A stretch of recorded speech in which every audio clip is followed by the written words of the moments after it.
Good afternoon, everyone, and welcome. My name is Kat, and I am DWDC's Program Specialist. Today, I'm joined by my colleagues Amanda, Taylor, and Kelsey.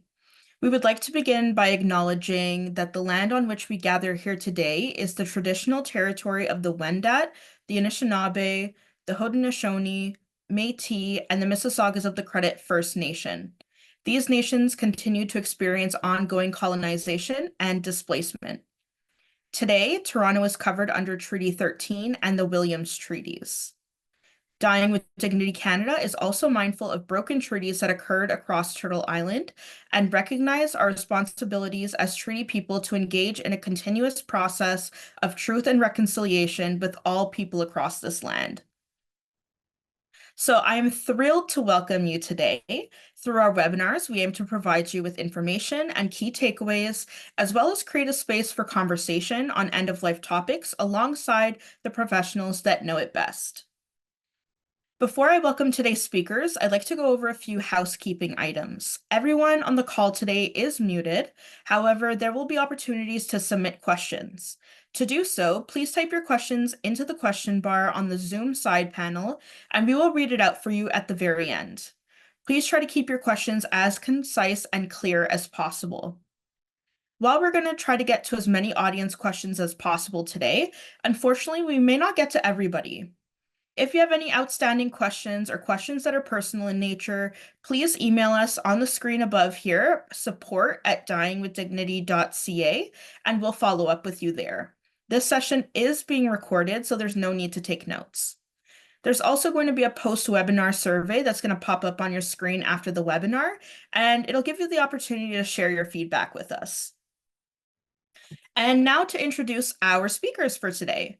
Dr. Daphne Gilbert specializes in teaching criminal and constitutional law, including courses in criminal law and procedure, American constitutional law, advanced sexual assault law, and animals and the law.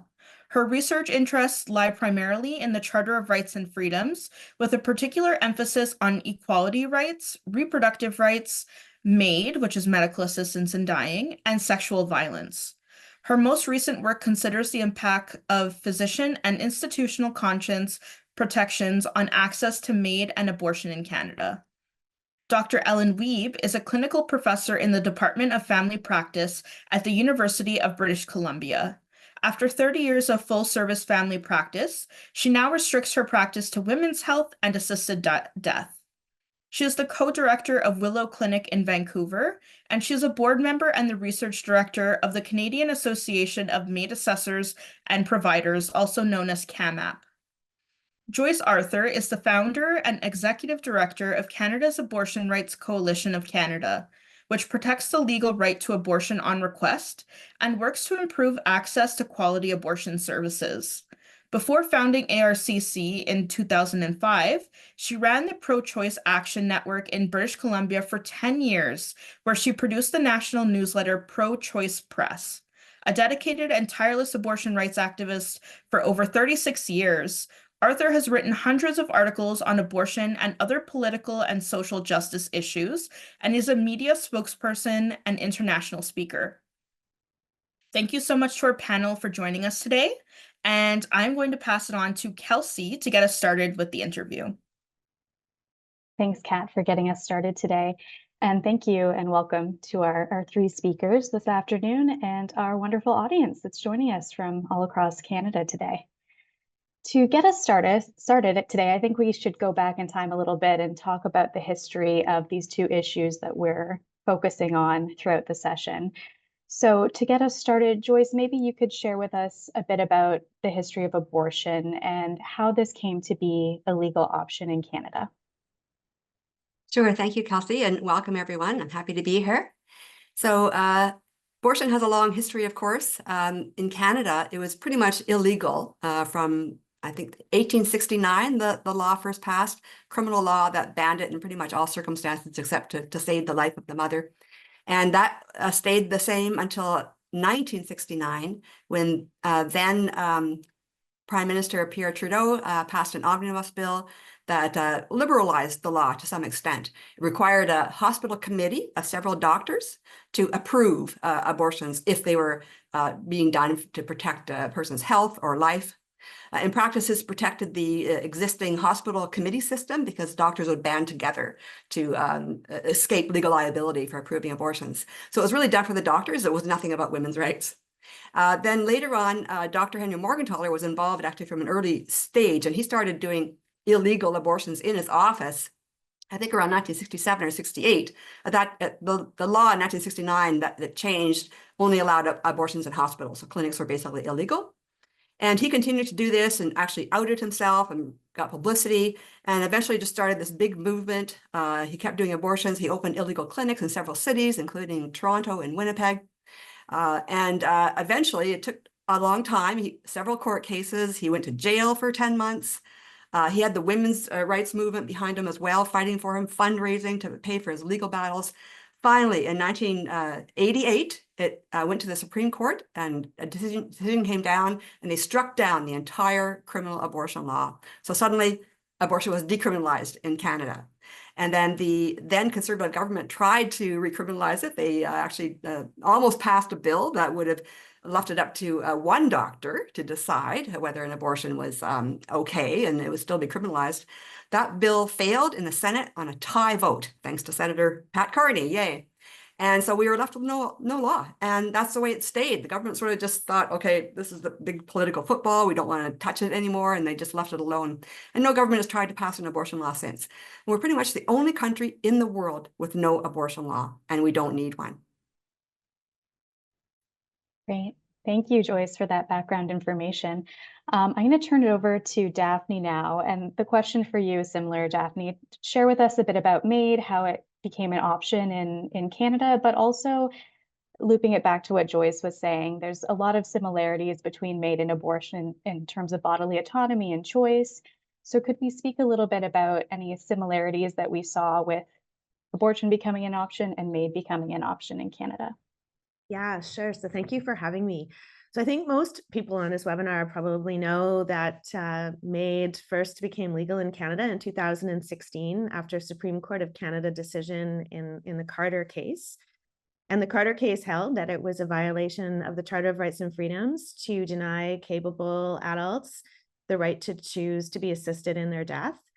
And the government had to respond to that decision by putting together a regime, which they did through Bill C-7, and the criminal code was amended to allow MAID in certain circumstances. There were eligibility criteria. You had to have a grievous and irremediable condition. You had to be in an advanced state of decline, and you have to be suffering intolerably. And that law in 2016 also included another criteria, which was that your death had to be reasonably foreseeable. In 2021, the government had to amend the criminal code again because of a decision in Quebec that held that the reasonably foreseeable requirement was unconstitutional because it discriminated against people whose death wasn't necessarily imminent. It wasn't that they were on a trajectory to death, but they filled all the other requirements, including that they were suffering intolerably. And so that criteria was removed, and that now means we have two tracks for MAID. Track 1 is for those whose death is reasonably foreseeable. Track 2 is for those whose death is not reasonably foreseeable, and they have different safeguards. But MAID is permitted in both circumstances. And I think the two great similarities between MAID and abortion is, first of all, when the Supreme Court in Carter was talking about what was at stake in people being able to choose their death in certain circumstances, they used the language of Morgentaler. Morgentaler was heavily referenced throughout the case. They saw the issues as being the same around bodily autonomy, bodily integrity, the right to make fundamental personal choices, the right to determine your future, to have those decisions not be in the hands of other people. So that's one huge similarity between the two. And the other is, I think, the way in which public opinion has led the legislative response in both cases, that the court in Morgentaler and the court in Carter faced a public opinion that was overwhelmingly in favor of abortion and MAID at the time those decisions were were made. And so when the government was responding with legislation in the MAID case and with no legislation in abortion, it was really, understanding that the public was supportive of the two decisions, saw these as things that should be decided by the person who was facing the choice, and the government was able to rely on the court, but also know that it was really satisfying the public will as well. Thanks, Daphne. Very interesting to look back and review what's happened over the last several decades with both of these very important issues. I'm going to turn it over to Ellen now. And Ellen, you're a provider of both MAID and abortion. These options became available to people at very different times. Can you reflect back to your time as an abortion provider at the beginning and what motivated you to get involved and how that happened? And then later on, the same question for your involvement with MAID. Thank you. Yeah, well, when I was a medical student, I knew that I wanted to be a family doctor with a strong focus in women's health, which meant I wanted to deliver babies. And so I delivered babies in medical school. I did my first abortions in medical school because I knew that that was part of women's health. And so this was back in the early 70s when it was, as Joyce just said, it became legal in 69 but in hospitals. And so that's where I started immediately as a brand new doc. And at one point, at that point, I was just, I was busy having my own kids and I was delivering a lot of kids and I was doing the abortions for the patients who weren't ready. And I was as apolitical as you could be. But of course, things changed. And with the protests and the death threats and so on, Henry Morgentaler one day said to me, Ellen, other people can be family doctors, but we need you to do just abortions. And I didn't take his advice that day, but I did realize that abortion was so important. It was a legal medical a procedure that women needed, and most people in Canada were pro-choice, but very few doctors were available to actually do it. So I was doing more and more, like a bigger and bigger part of my practice, and then gave up the family practice and was doing just a women's health, like abortion and contraception. And then for the next story, I was watching the news. I was not involved anymore as a family doctor. I'd done palliative care, but as, doing only women's health, I wasn't involved at end of life anymore. But one day I was chatting with one of my palliative care colleagues, and I said, so you're going to be providing assisted dying when it becomes legal? And she said, oh, no, our national organization says palliative care doctors should not be involved at all. Well, then who's going to do it? So I called up one of my abortion providing colleagues and said, do you know that palliative care is not going to be involved in assisted death? I think you and I should. And she agreed. So we went off to the Netherlands to learn what we could learn before the law came in. So we were ready February of 2016, and we provided together for the first person outside of Quebec. And it was just so automatic that people needed this. It was legal and not everybody could do it. So we should be there. So I was involved right from the beginning with being a founding member of CAMAP, the Canadian Association of MAID Assessors and Providers, and working on, guidelines and teaching and so on, because, we wanted to do the best possible job we could. Great, thank you, Ellen. So what we've heard is we've had advocates and everything going through the legal system and the court system over the years. We have providers like Ellen working in this space, and we've had so many wonderful wins when it comes to choice and patient access. But I'm wondering if you could speak to any challenges or barriers that still remain with both of these healthcare options. And maybe we'll start with Joyce to talk a bit about abortion. What are the challenges or barriers that people have when trying to access abortion? Yeah, thanks, Kelsey. I mean, it's a bit of a varied environment out there, I would say. Certainly access improved greatly after 1988 because more clinics opened, and then there was a battle to get clinic funding for the new clinics across the provinces. That was largely successful, except in New Brunswick.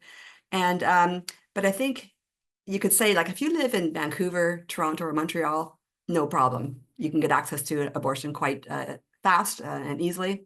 But as soon as you get outside some of the major cities, abortion access really can plummet. And I'm actually talking about procedural abortions, which people might know them better as surgical or aspiration abortions. So people still often have to travel to get a procedural abortion, like after 12 weeks, especially. And it can be quite inaccessible for people in like the far north or conservative areas or where there's just no provider nearby. And even going to your local regional hospital, it could be difficult for people in case maybe their aunt works there or something like that. So confidentiality issues. And of course, anytime there's barriers to access or abortion is stigmatized as well. So it can be isolating and information might be hard to find. It's always going to come down hardest on the more marginalized populations. So Indigenous people, low-income people, LGBT plus community, and so on are going to have a harder time accessing care and maybe even afraid to seek care in some cases. So that can be hard. And if people have to travel, that takes time and money. There's a couple of abortion funds in Canada which help to pay for costs like that.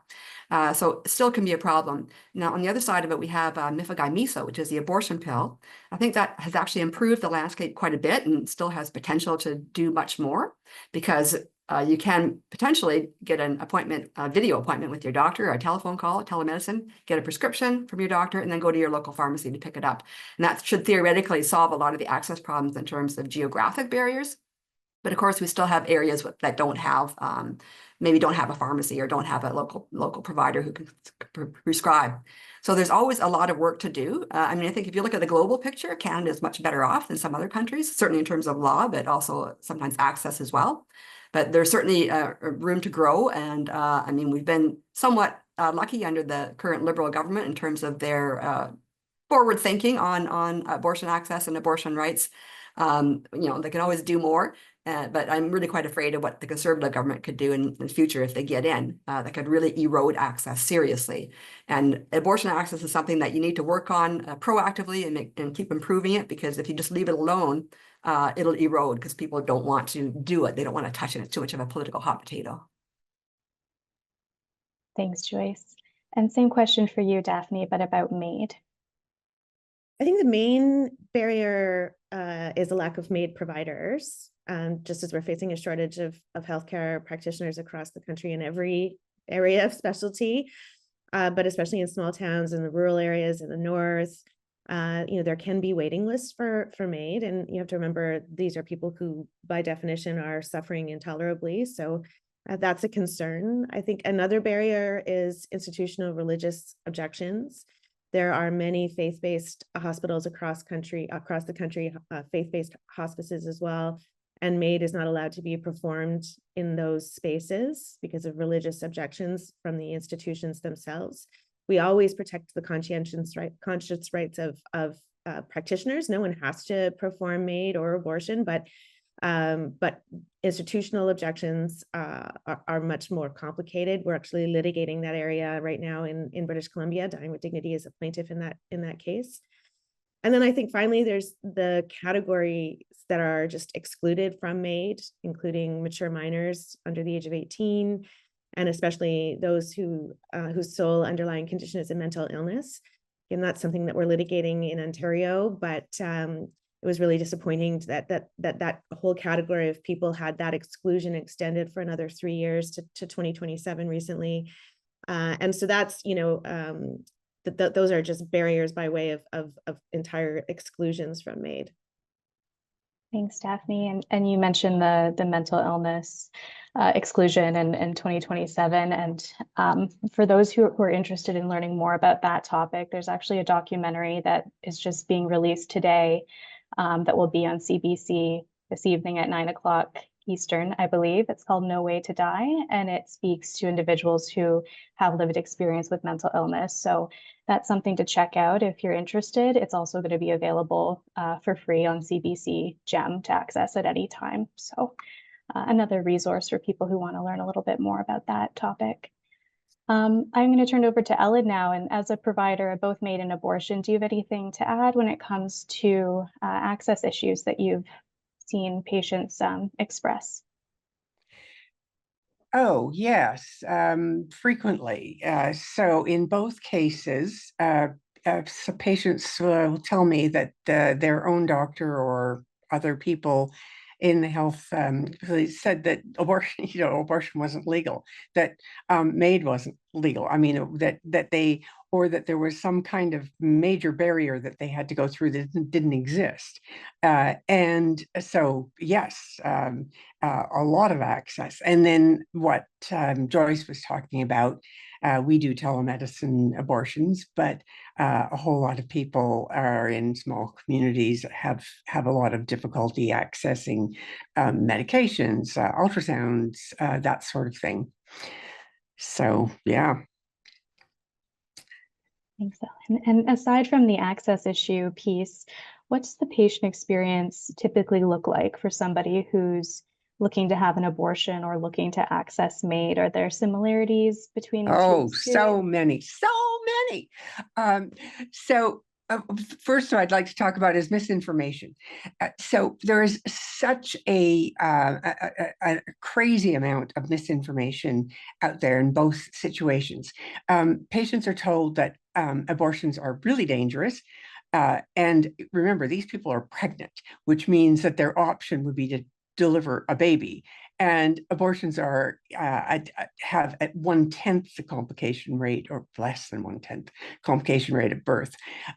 But they're told that it's dangerous, that it will interfere with their fertility, that it will cause them to have breast cancer. I mean, these are complete fallacies, and they are very commonly held beliefs.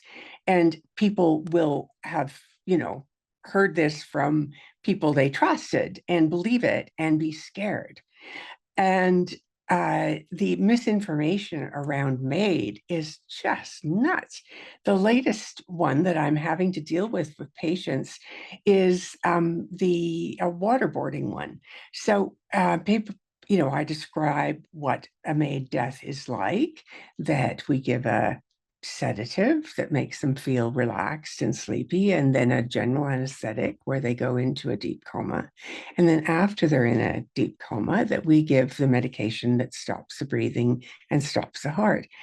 And they say, but what about that story where the lungs just fill with fluid and you drown in this fluid? And I said, I've been at quite a few natural deaths. And in natural deaths, you just sometimes get that death rattle, the irregular struggle breaths where you can hear the struggling.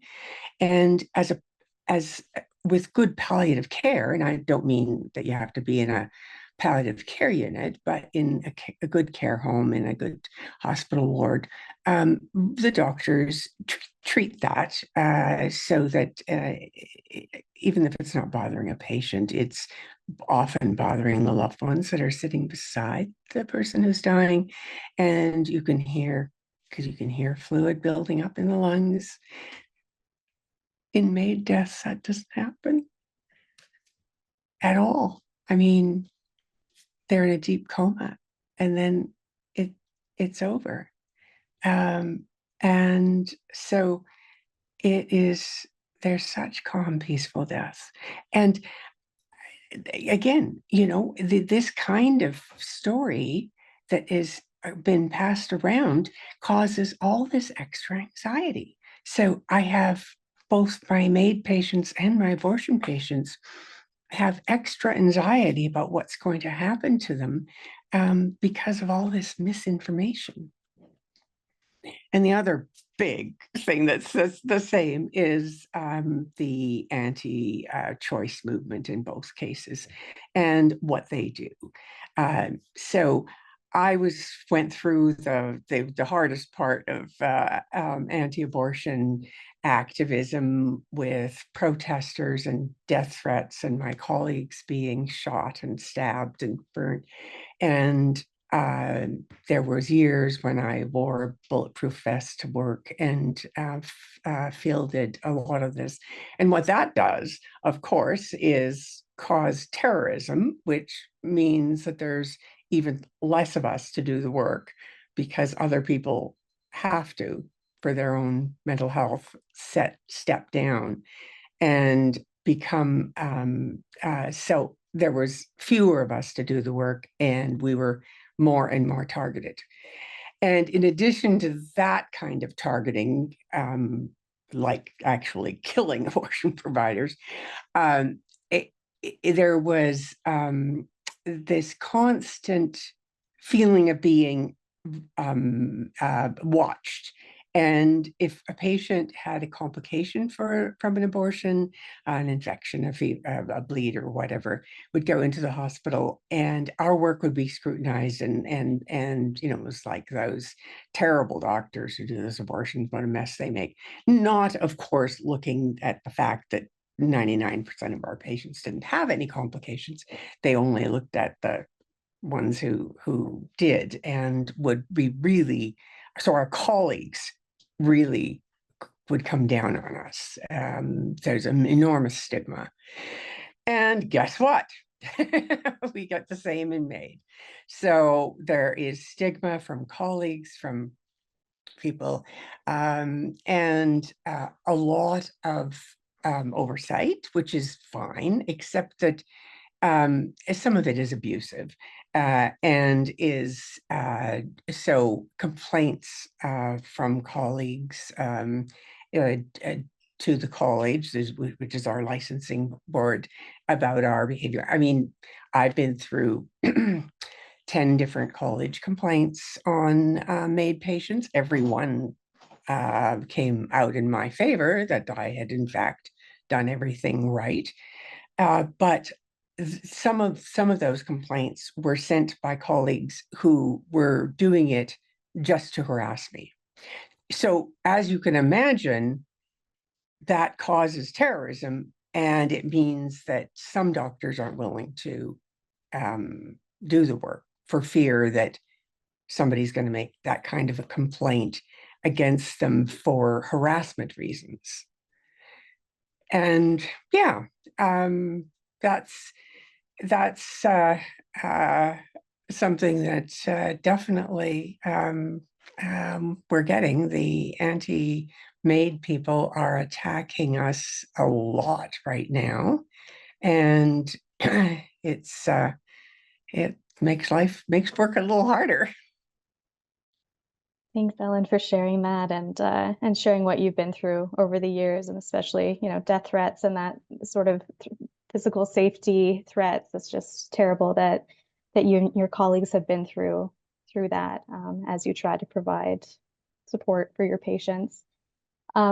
Before we move on to the next question, before we get too far away from it, I just wanted to loop back because somebody had wanted a little more clarity on something that we talked about, which was some of the groups that are currently excluded from accessing MAID in Canada. So people under the age of 18 are excluded currently. Also, people whose sole condition is psychiatric in nature, a mental illness, are excluded until 2027, but there's also a court case moving forward about that topic as well. But these are two separate issues, MAID for people under the age of 18 and the mental illness piece, two separate situations. So just to clarify that piece for people.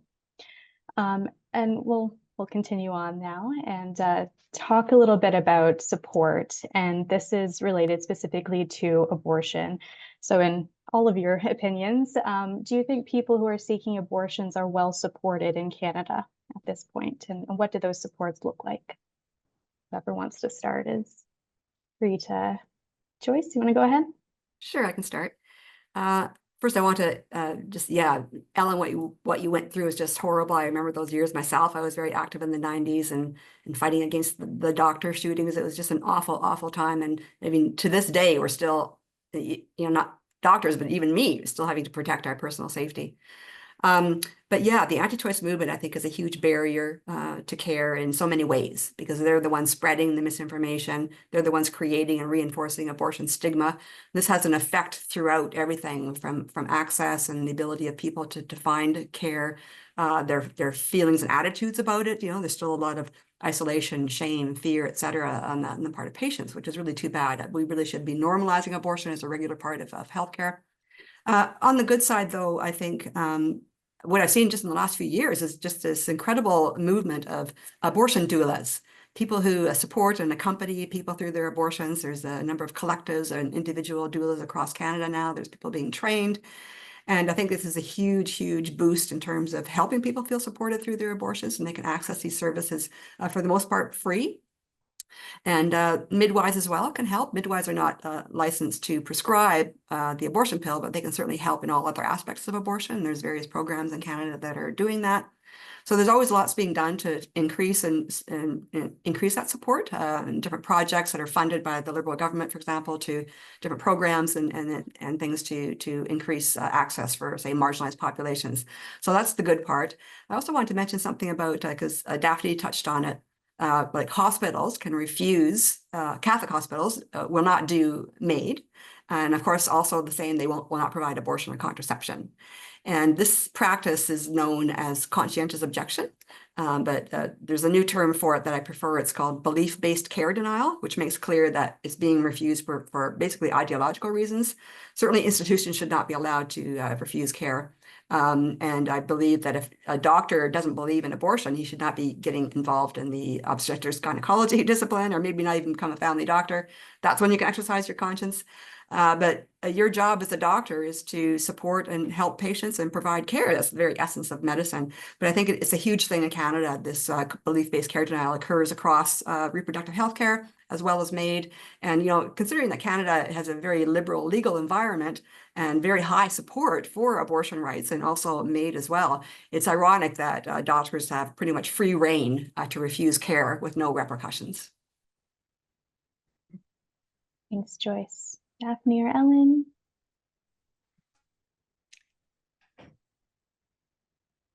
Do you want to ask something more specific? Oh, just if you had anything else you wanted to add to what Joyce said. She covered most of it. Good. Okay. Daphne, anything?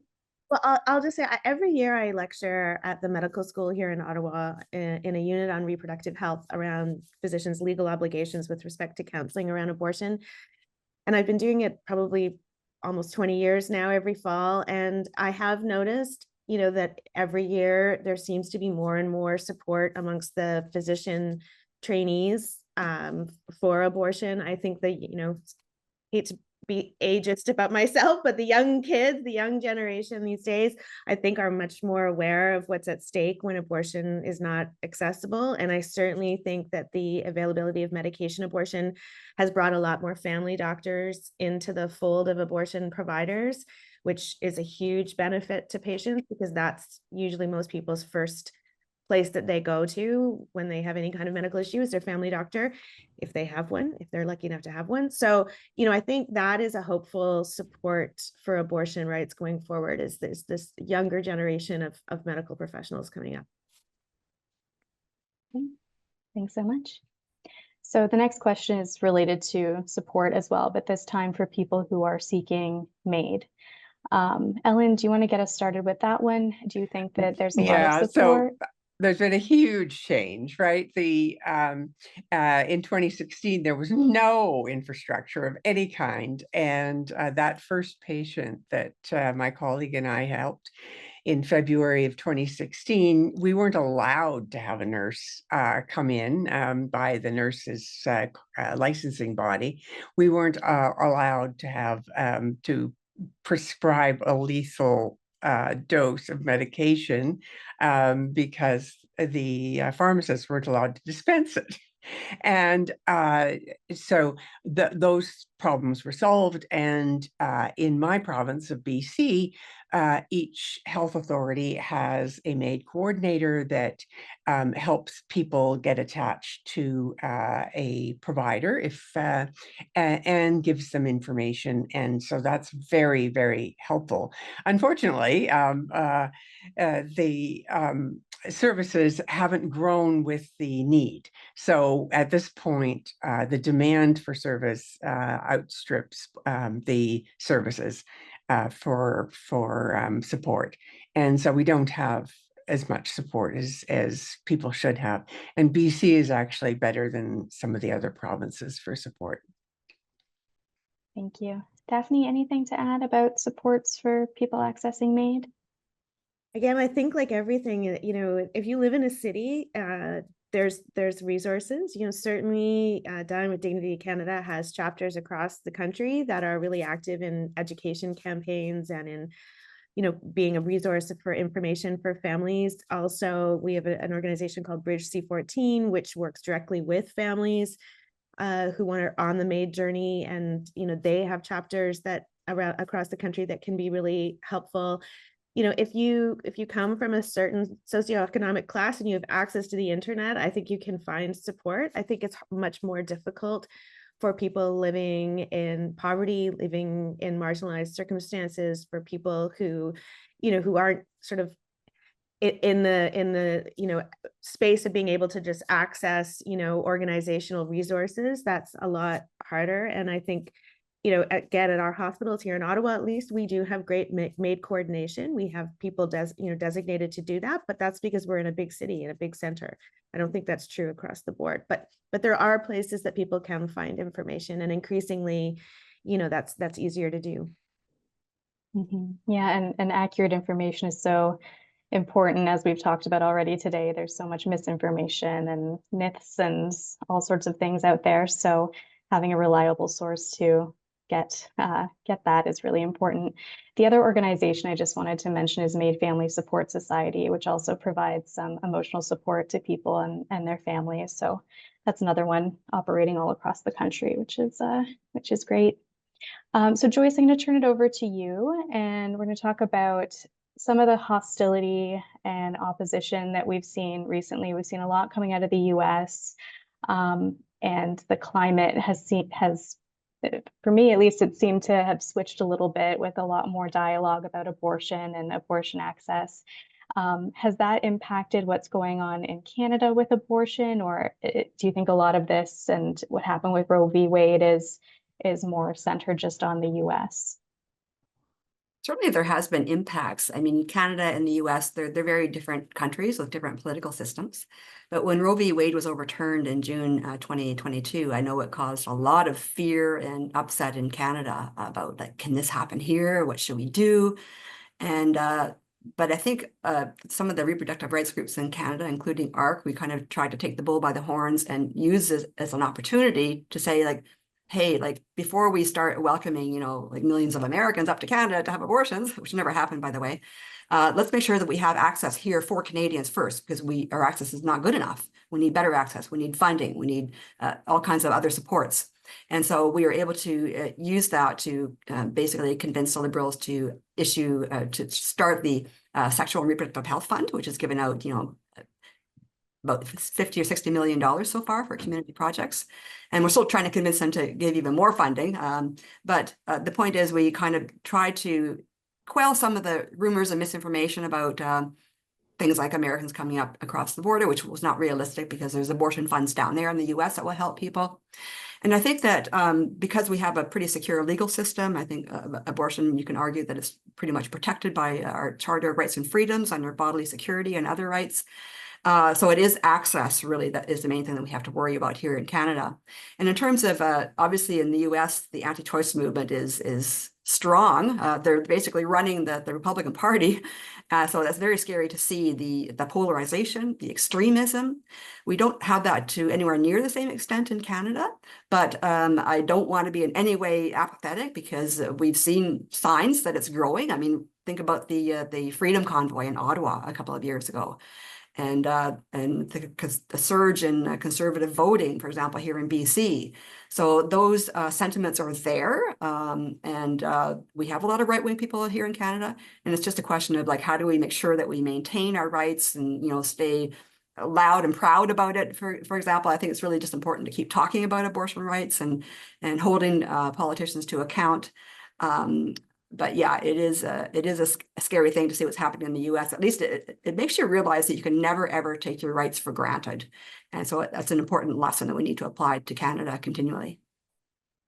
And so important for organizations like yours to continue to do the work that you're doing and advocate and educate and keep that dialogue moving, even when we do have options, have to fight to continue to keep those options available.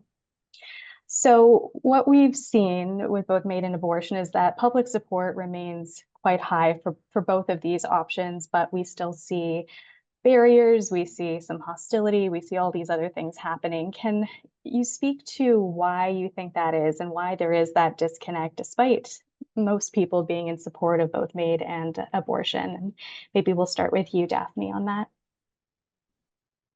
I think it's the saturation of the anti-choice side in the media. I think when something is legal, there's not much to talk about. You're not going to see a lot of media stories about abortion and MAID that is being provided, every day in non-dramatic, non-exciting ways, just part of medical care, the way it should be.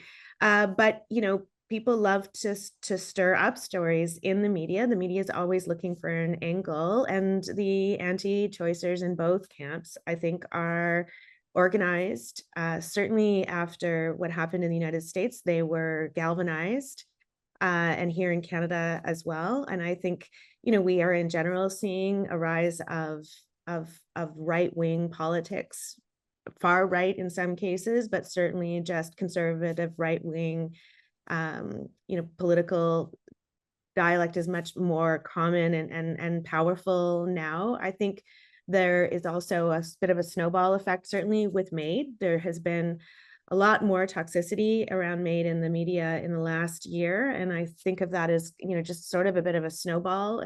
There's been no real reason for that to happen. There's been nothing that has gone wrong with MAID, but it's definitely more exciting to talk about it as a problem than it is as something that's just happening as an everyday occurrence. Thanks, Daphne. And Joyce, same question for you. Yeah, I certainly echo what Daphne said. And I think, this disconnect is, and the hostility around abortion and MAID, I've spent decades kind of wondering where it all comes from. But I think, the big picture, it's about control. These people want to control. It's like kind of authoritarian tendencies. And especially when it comes to women, I think, the battles against reproductive rights and freedom is really goes back centuries to the centuries of oppression of women. And the idea that women are supposed to be having babies, that's their function, is childbearing. And that they're not full human beings in their own right. So that's what we're fighting against. And for me, abortion rights, like bodily autonomy, it's the same with MAID. MAID is about bodily autonomy. There's nothing more fundamental, no more fundamental freedom than that. And so abortion is really about freedom, equality, justice. And that's what we have to fight for. And I think, unfortunately, the right wing is always there. We just have to make sure that, hope that they don't get strong enough to sort of overwhelm our freedoms and take them away. And then we just always have to keep fighting. Thank you, Joyce. Elsie, I think one of the big issues in the last year with MAID has been track 2. It seems to me that there's very little controversy about people who are dying, who are not choosing between life and death. They're choosing between 2 deaths that might be very close, days apart, weeks apart, months apart. The hostility has been around track 2, where people are suffering unbearably year after year. And that's where they've been attacking us a lot. So yeah, and why now, I'm not so sure. We've had it for 3 years, but we've certainly seen the attacks this year. Yeah, thanks for that additional context, Ellen. I think that's helpful for our audience to know. So we're going to move on. We've talked the last few minutes about some of the more negative things that we're all experiencing, but let's shift and talk a little bit about the progress and some of the positive change that we've seen over the years with both abortion and MAID. And I know we've mentioned a few of these as we've talked this afternoon, but if there's something you wanted to delve into in more detail, or if there's something we haven't mentioned that you think has been really important with either abortion or MAID, I'd love to hear any of those highlights. Ellen, do you want to get us started with that? Well, I just want to say, I find it such a privilege to work in these two fields. My patients are incredibly grateful, which is something that doctors like. The abortion patients, who are taking charge of their lives and planning, who tell me about how, they can't have this pregnancy because, the kids they have need their time and energy, and the younger ones who are still getting their educations and say, oh, I want to really provide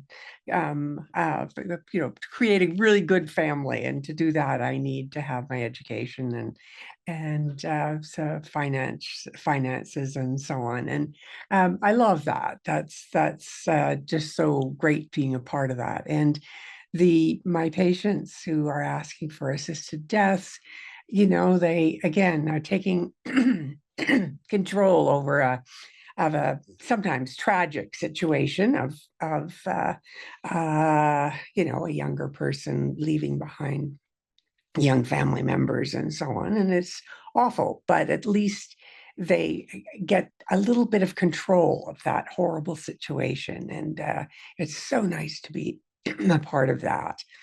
And, the matriarchs and patriarchs of large families who say, I've been there, done that, ready to go.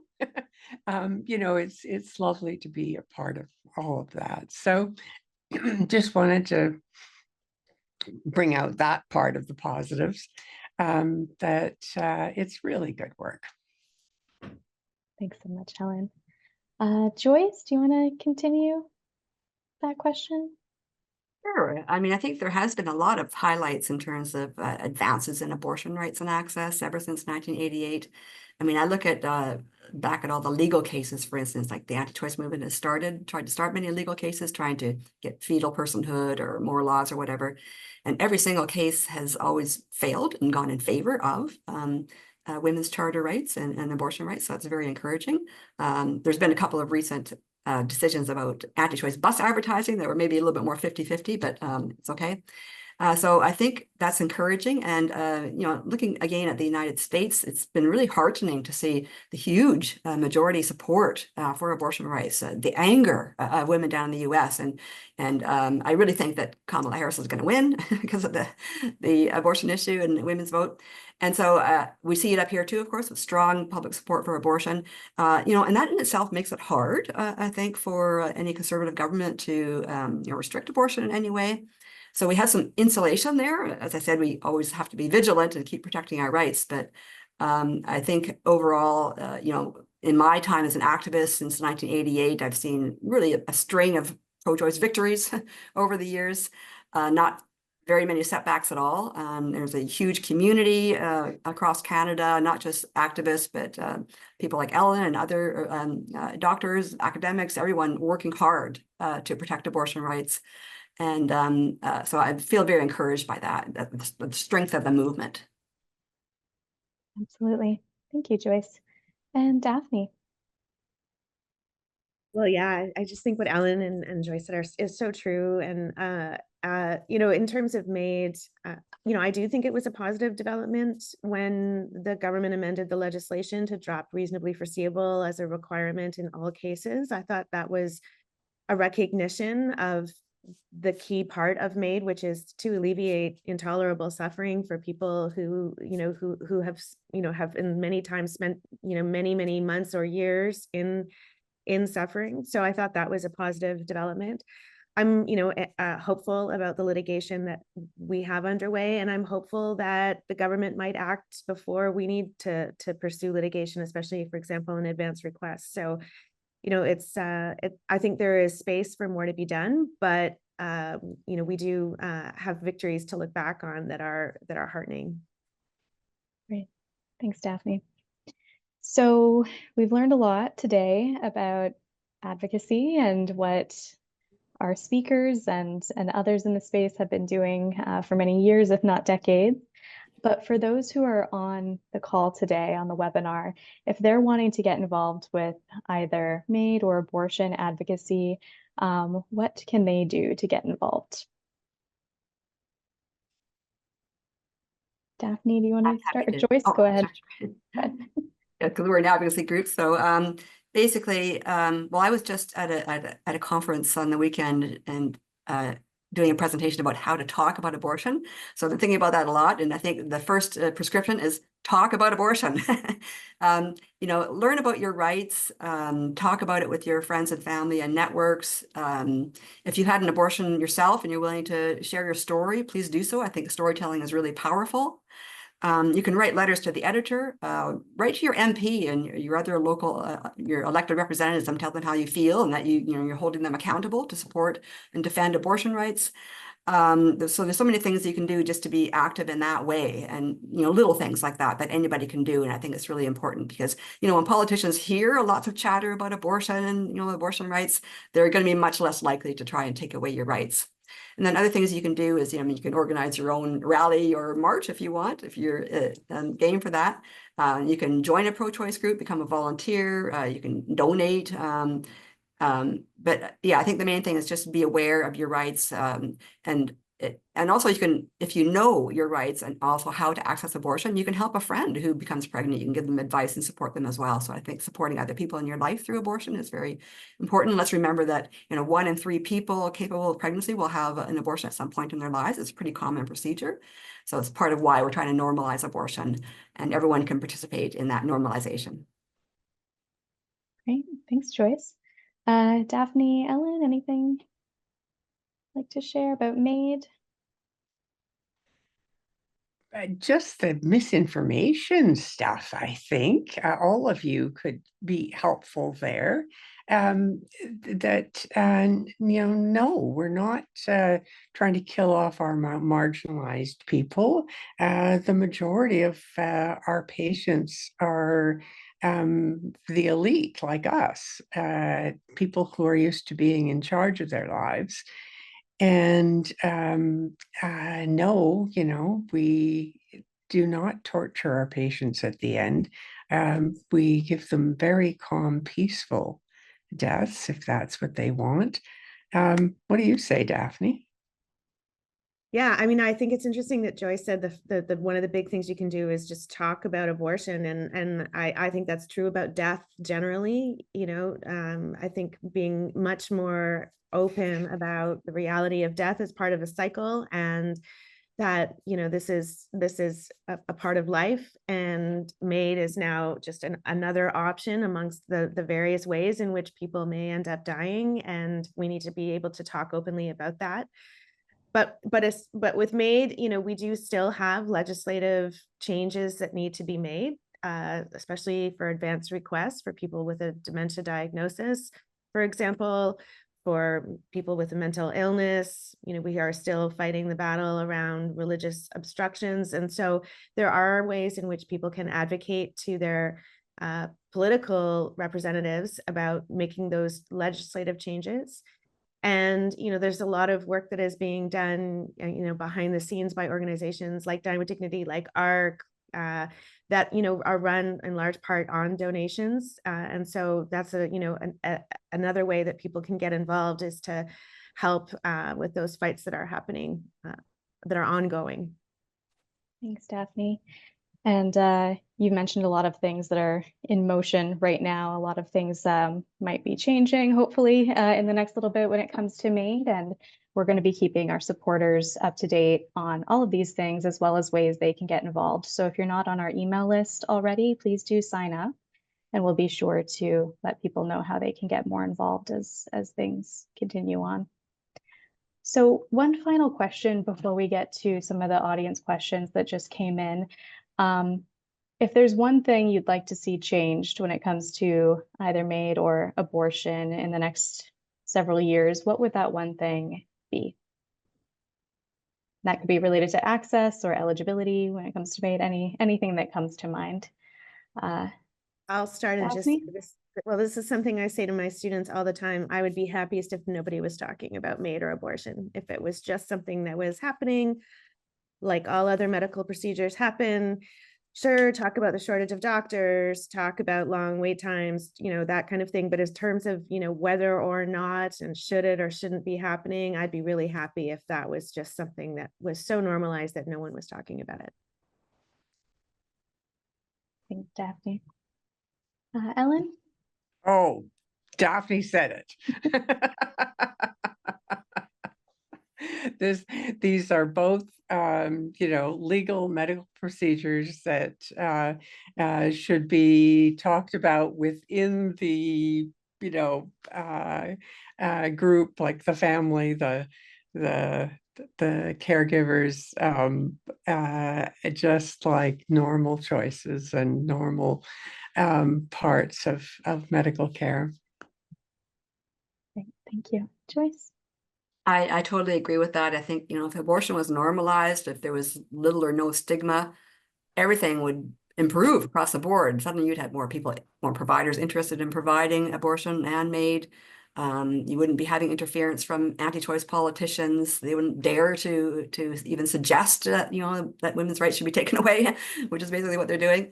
And the kinds of debates we could be having would be more positive, like how do we further access, how much funding should we provide, those kinds of debates, but not debates about whether we should restrict abortion and by how many weeks. Those should be totally off the table, because really you're questioning fundamental human rights, and it's just really offensive, on so many levels.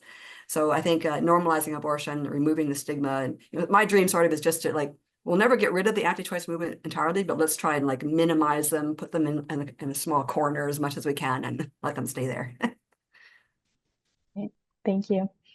So we have some audience questions that have come in, but before we get to them, I actually wanted to just share a note that came through, if I can find it. There's quite a few questions here that people sent, but this person wanted to share, bravo to these three amazing ladies. Please keep up the good fight.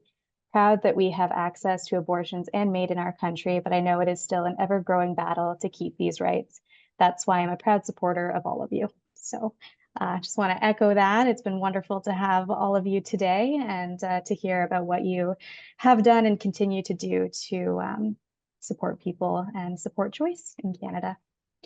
So we're going to get to some of these really great questions that have been coming in over the last hour. This person says, this is for Joyce. This person says, I agree with what Joyce says about not needing an abortion law. But my question is, do we need abortion to be protected constitutionally? Are there pros and cons of entrenching it in the charter? So maybe Joyce, you can clarify first what you meant by us not needing an abortion law, and then maybe get into the part about protecting it constitutionally and all of these pieces. Sure. I think abortion is very well protected legally already. We have the Canada Health Act, which is supposed to guarantee access across the country and funding, and abortion comes under that because every province has declared abortion to be a medically necessary service. And we have the Morgentaler decision that basically basically says that it is a charter right under bodily autonomy freedoms, as well as conscience and privacy, life, liberty, etc. So when Roe v. Wade was overturned, we were, ARC and several other groups were against the idea of a law, because once you have a law, even if it's supposed to be like a good law that's going to guarantee access, it's very risky because it has to go through, the whole legislature, the committees, pretty soon you're going to have like anti-choice amendments tacked onto it, and God knows what you end up with. And then it gives a platform for the anti-choice movement to organize from. They can start, putting forward private members' bills to amend the law.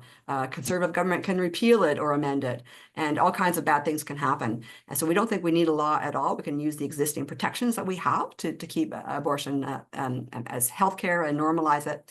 And I think in terms of the charter, personally, I think, well, it'd be kind of nice to have abortion enshrined as a charter right, but frankly, it's not going to happen.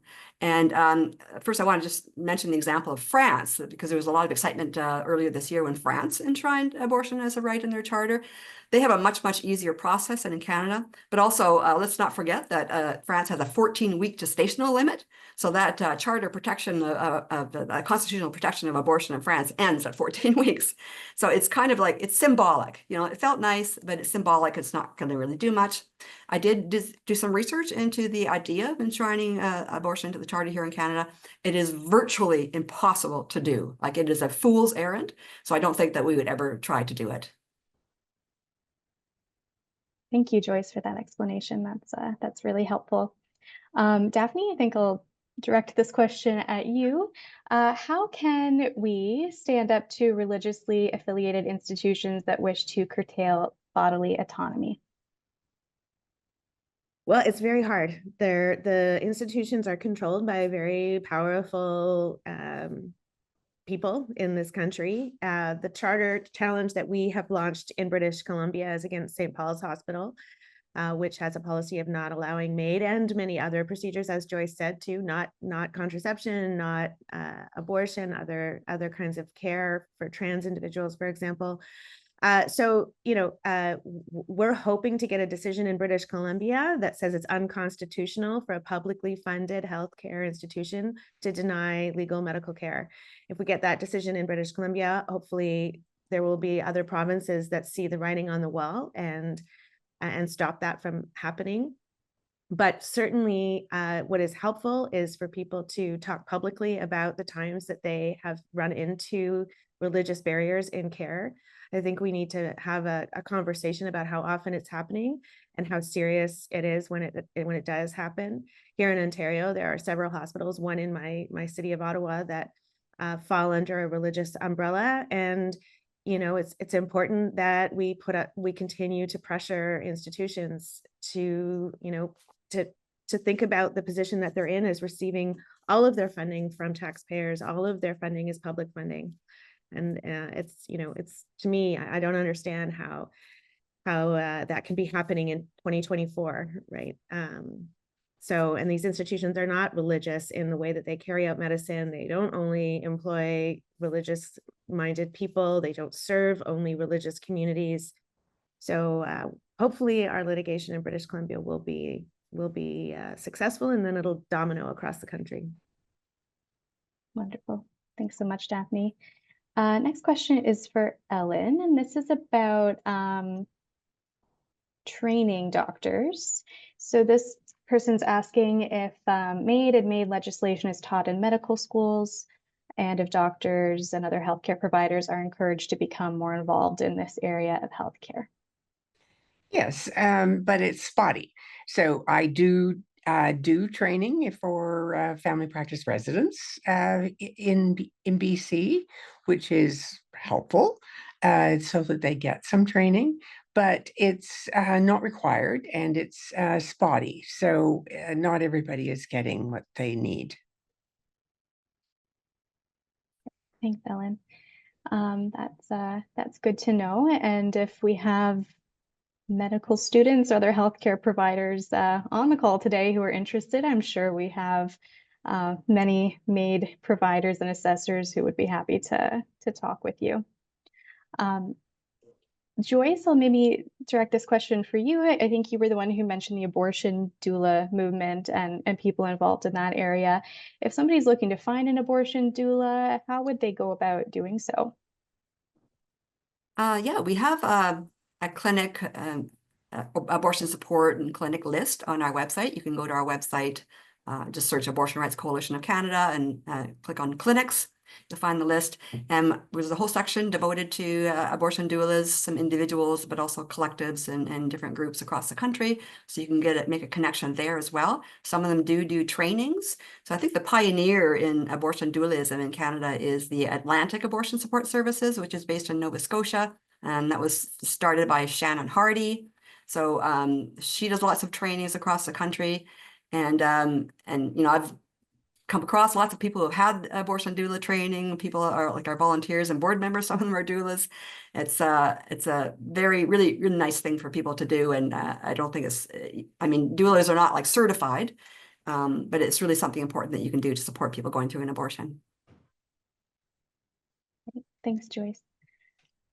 So this next question is similar to what I asked you before, Ellen, but this is about abortion. Somebody's wondering if all abortion providers are registered with a certain organization or body, or are they some just providing this as part of their regular care, whatever that may be? That's right. So abortion can be provided by any family doctor or OBGYN without being registered in any way. Okay, great. And somebody's also asking for some clarity about the abortion pill. And so family clinicians, family doctors would be able to prescribe that as well. Yes, and there's training for them for family doctors if they want to get extra training in it.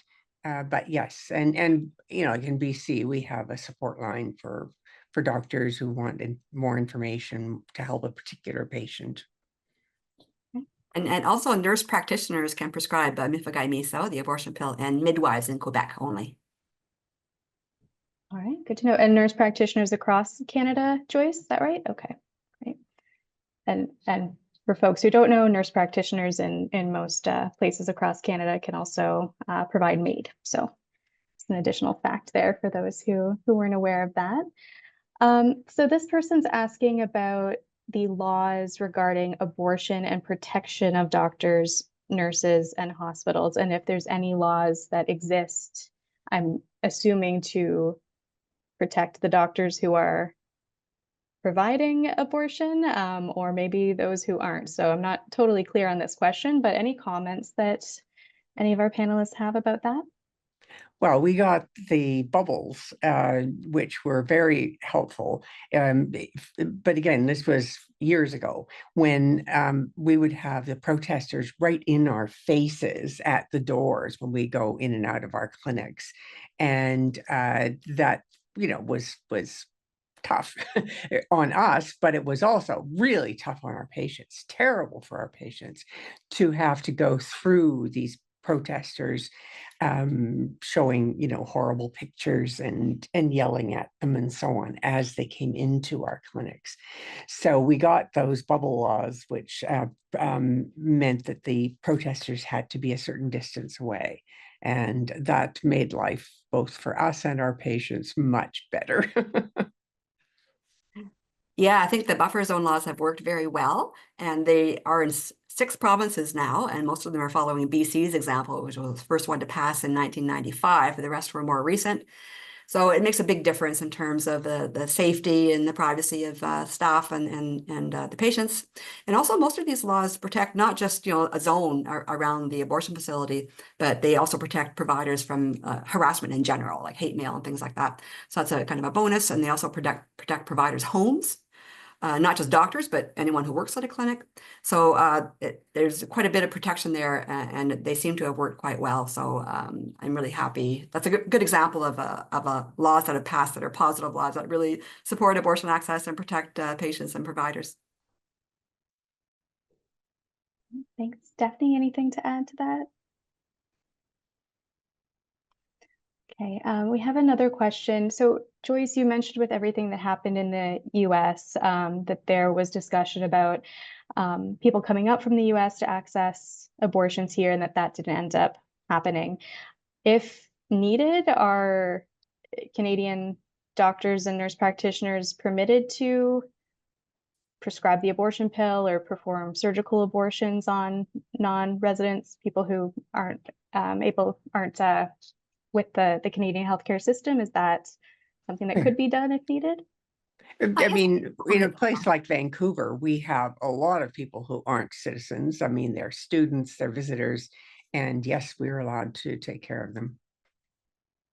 Yeah, there's no barriers. They may have to pay for services because they're not under Medicare. And, and there has been a few Americans coming up. I think, the clinic in Winnipeg sees them sometimes. Some of the clinics in Toronto will see people from America coming up. But often these are people who maybe already know somebody in Canada or have family in Canada. So there's a connection, and they're not just coming up here without, knowing anyone, because you need a passport for one thing. So it's very difficult. Okay, thank you. So one final question before we wrap up today. What we've heard this afternoon is that all of you have been involved in either abortion or MAID or both for many, many years. You've seen a lot happen. You've seen a lot of dialogue about this issue, some of it positive and supportive, and some of it not so much. So while you're doing either clinical work or advocacy work, has burnout ever come up for you? And if so, how have you dealt with that and supported yourself through that? Anyone want to get started with that one? Burnout. I am so lucky to be able to see the patients I see, and I'm so grateful that I live in Canada. Quite often in a day, I'm saying, aren't you glad we're Canadian? Because of somebody being able to access either abortion or MAID. And I am feel so grateful to be Canadian and have access to both. Thanks, Ellen. I would Johnny? just say the community of people who are really active in these fields is small but mighty, and we know each other and we support each other and we are a resource for each other.